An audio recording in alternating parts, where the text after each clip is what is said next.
उपस्थित महानुभाव, सत्संग प्रेमी, आत्मीय सज्जन वृंद, जिज्ञासुगण, भगवत अनुरागी, श्रद्धामयी, आत्मीय माताओं, बहनों और भाइयों, हम सब आज एक महान संत की पुण्यतिथि पर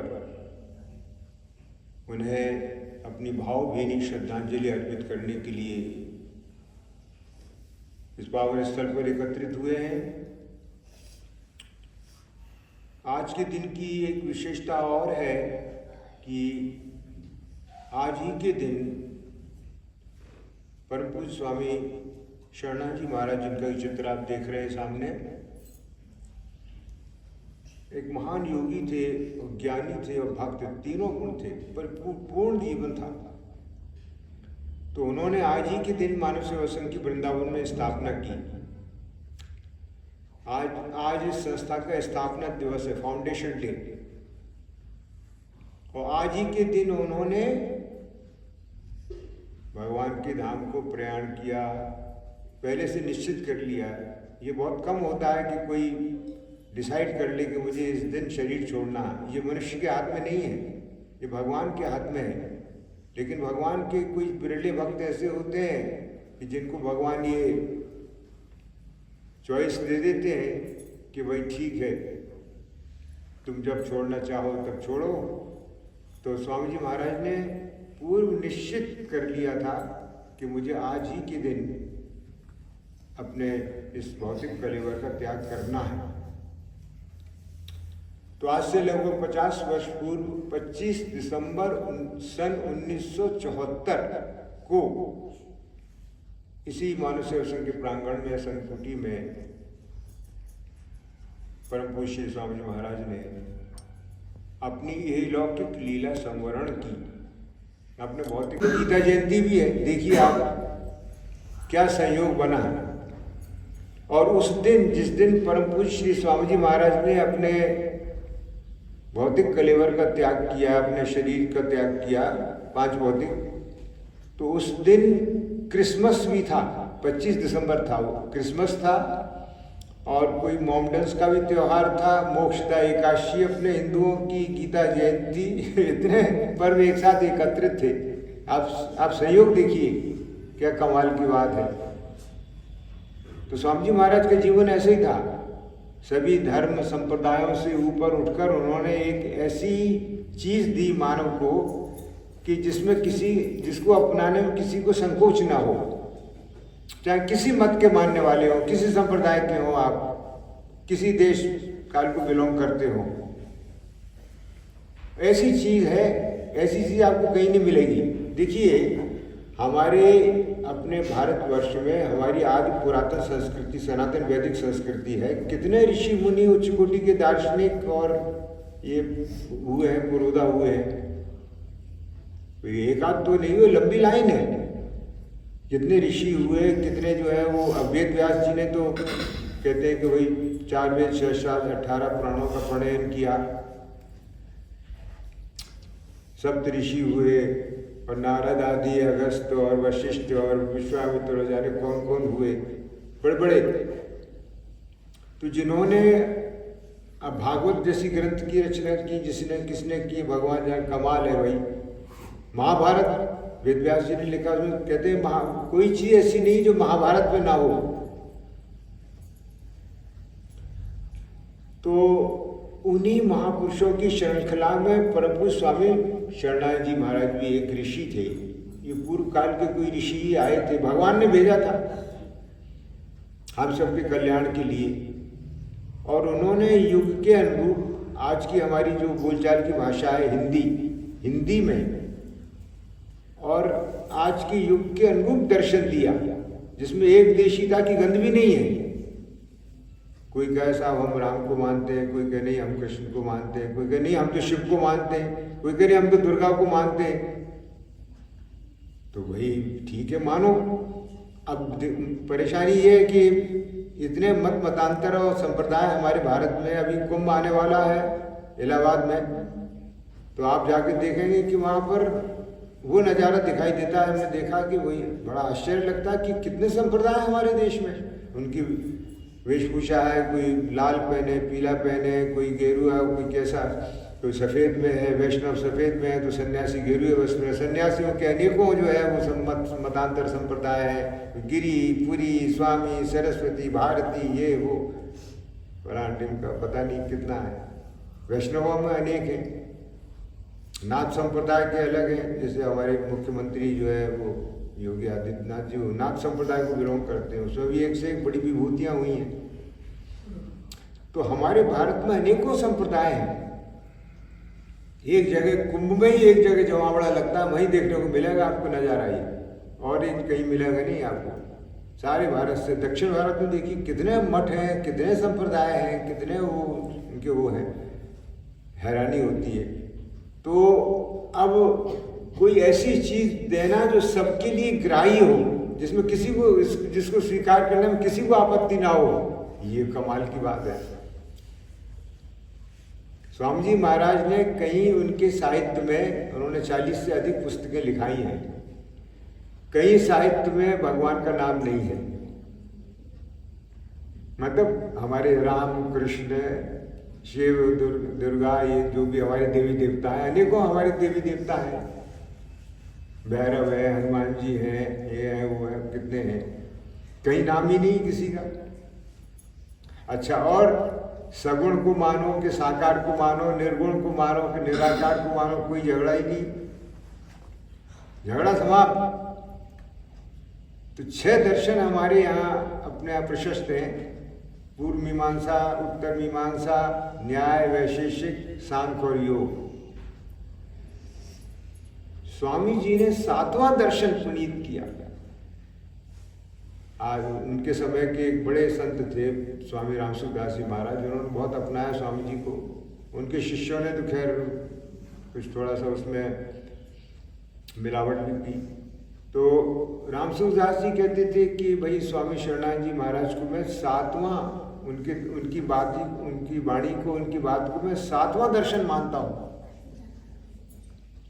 एक वेदों के पंडित यहाँ आते थे, सामने हमारे आश्रम के उस तरफ गुरुकुल मार्ग है, गुरुकुल है, प्राचीन समय का है, आर्य समाज का। तो वहाँ पर वो विजिटिंग प्रोफेसर थे, एटा से आते थे, पंडित विद्याभूषण शुक्ल उनका नाम था। तो पंडित विद्याभूषण शुक्ल एक दिन आए, पुरानी संस्कृति में स्वामी जी महाराज चौकी पे लेटे हुए, आके बैठ के कहने लगे, महाराज एक बात निवेदन करना चाहता हूँ महाराज। जिनका कहो पंडित जी क्या कहना चाहते हो? कहा कि महाराज मुझे बड़ी हैरत होती है, बड़ी आश्चर्य होता है कि आप बिना पढ़े लिखे हैं और ये आपकी जो वाणी है इसमें तो वही बातें जो हमारे वेदों में, ये कहाँ से ज्ञात हुई आपको? हमारी, आप जैसे सब जानते होंगे, वैदिक संस्कृत अलग है। जैसे संस्कृत हम जानते हैं सब, लेकिन वेद नहीं पढ़ सकते हम। क्यों? उसकी संस्कृत अलग, उसका व्याकरण अलग है। तो महाराज जी शांत हो गए, कहने लगे, पंडित जी मैं नहीं पढ़ा हूं तो क्या है, वो तो पढ़ा है सर्व का ज्ञाता है। सत्यम ज्ञानम अनंतम ब्रह्म, अनंत ज्ञान है उसका। तो पंडित जी मैं नहीं पढ़ा हूं तो क्या, जिसने वेद बनाए, ऋषि मुनियों के हृदय में वेदों का प्रादुर्भाव किया, वेदों की प्रेरणा की, वेदों का वो की ज्ञान दिया, उसी ने मुझे दे दिया ये ज्ञान।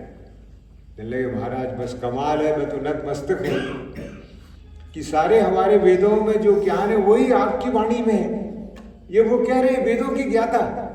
आप देखिए, और भी बड़े बड़े लोग आते थे महाराज जी के पास, विद्वान लोग।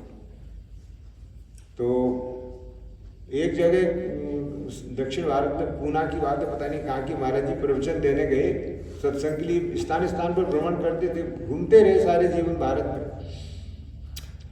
तो वहां पर पुराने जमाने में हमारे यहाँ वाद विवाद हुआ करते थे, शास्त्रार्थ कहते थे उसको।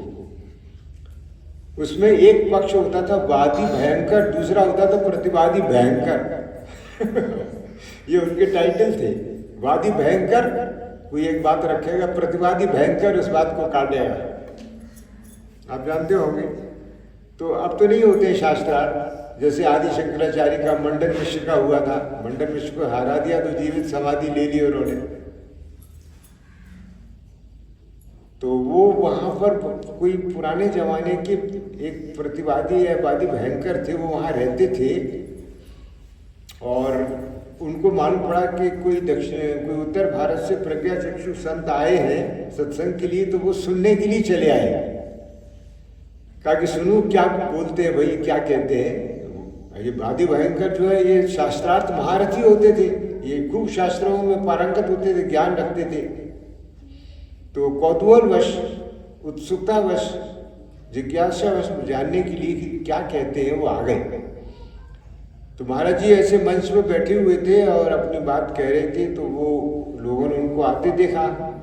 तो वहाँ पर शाखा के मंत्री तुरंत खड़े हो गए। खड़े होके और उनको रिसीव करके लेके आए कि आइए महाराज, आइए आइए। तो मंच पर सादर बैठाए। लोगों में खलबली मच गई। अरे ये प्रतिवादी भयंकर कहाँ से आ गए, ये पता नहीं क्या बखेड़ा खड़ा करेंगे यहाँ पे।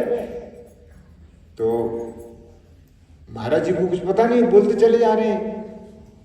तो जो शाखा मंत्री थे उन्होंने सबको शांत किया, शांत रहिए। उनको बिठा दिया सादर महाराज जी के बगल में आसन देके। प्रतिवादी भयंकर, वादी भयंकर थे कि प्रतिवादी भयंकर। धीरे से शाखा के मंत्री ने महाराज जी के कान में जाके उनके पास कहा कि महाराज जी आपकी बगल में एक प्रतिवादी भयंकर बैठे हुए हैं। महाराज जी ने सुना, बोले अच्छा, कोई बात नहीं। कोई महाराज जी के ऊपर उसका असर नहीं हुआ, प्रभाव नहीं हुआ। महाराज जी ने अपना वक्तव्य जारी रखा।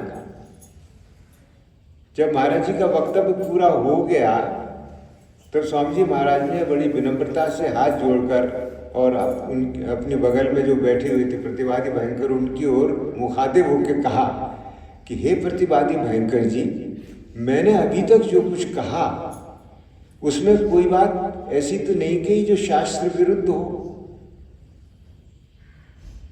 अब देखिए प्रतिवादी भयंकर जी क्या कहते हैं। कहने लगे, नहीं महाराज, मैंने आपकी बात को बड़े गौर से सुना, अब बड़े ध्यान से सुना मैंने आपकी बात को। आपकी बात में मुझे कहीं भी कोई भी बात शास्त्र विरुद्ध नहीं मालूम हुई। बोलो वृंदावन बिहारी लाल की। अब क्या कहेंगे आप इसे। वो एक अद्भुत प्रोडिजी थे। अंग्रेजी में एक शब्द प्रोडिजी, ये मतलब एक अद्भुत प्रतिभावान, विलक्षण प्रतिभा, मेधावी पुरुष थे। उनके साहित्य को देखता हूँ तो मैं बस मूकम करोति वाचालम पंगु लंघयते गिरिम यत् कृपा तमहं वन्दे परमानंद महात्मा। उनकी वाणी सुन के अवांग मनस गोचर हो जाता है। तो अब उनको स्मरण करते हैं, उनके पावन चरणों में प्रार्थना करते हैं कि आपने जो बात बताई है वो किसी प्रकार हमारे जीवन में आ जाए, उतर जाए आचरण में, हमारे भीतर भी लगन लग जाए। जैसे माचिस दियसलाई जलाई तो ऐसी लगन लग जाए हम सबके भीतर के मुझे तो वो जीवन चाहिए जो किसी भी ऋषि मुनि पीर पैगंबर को मिला है, और जिसको पाने के बाद कुछ पाना शेष नहीं रहता। ऐसी चीज कुछ मिल जाती है कि आदमी को फिर किसी चीज की जरूरत ही नहीं रहती। तो वो चीज जो रूहानी लज्जत है, वो जो आध्यात्मिक आनंद है, वो जो परम पद है, अनेक नामों से कहा गया है, उसकी ओर संकेत करते हैं महापुरुष। स्वामी जी महाराज भी भगवान के भेजे हुए आए, उन्होंने बात ऐसी बताई। तो अब आज का दिन यही है, इसी बात के स्मरण दिलाता है, करता है कि भाई हम फिर से अपने को कृत संकल्प करें, कटिबद्ध हो कि नहीं, इस बात को जीवन में उतारूंगा ही। मुझे तो भगवान चाहिए, चाहे और कुछ मिले चाहे ना मिले, शरीर रहे चाहे जाए, लेकिन मुझे उस ज्योति के दर्शन होना चाहिए जिसे आत्म ज्योति कहा गया है। क्या ये केवल कहने सुनने की बातें हैं? अगर कोई चीज़ है तो मुझे भी उसकी अनुभूति होनी चाहिए। तो कैसे हो, क्या उसके लिए कुर्बानी चाहिए, तो जो कीमत चुकाने को तैयार हूँ मैं, लेकिन मुझे कृपा करके एक बार उसकी ज्योति के दर्शन करा दीजिए। बोलो वृंदावन बिहारी लाल की जय। तो बस इन्हीं शब्दों के साथ मैं प्रणाम करता हूँ उनके पावन चरणों में बहुत बहुत, और अपनी भूलों के लिए क्षमा मांगते हैं हम कि प्रभु कितनी कोशिश करते हैं फिर भी भूल चूक हो ही जाती है। अंग्रेजी में कहावत है, to err is human and to forgive is divine. तो भगवान तो क्षमा करते चले जाते हैं, प्रभु अब ऐसी शक्ति दो कि आगे से कोई भूल चूक ना हो, कोई गलती ना हो, जीवन जो है सुंदर हो जाए, ऐसी सन्मति दो कि सबके काम आ जाए। अब चाहते तो हम ये हैं कि भाई सभी भले मानस हो जाए, सबको सन्मति मिल जाए, लोग गलत रास्ता पकड़े हुए हैं उनकी बुद्धि भी शुद्ध हो जाए जैसी प्रभु की आगे इच्छा, अब उनकी हो ना हो तो अपनी तो हम कर ही लें।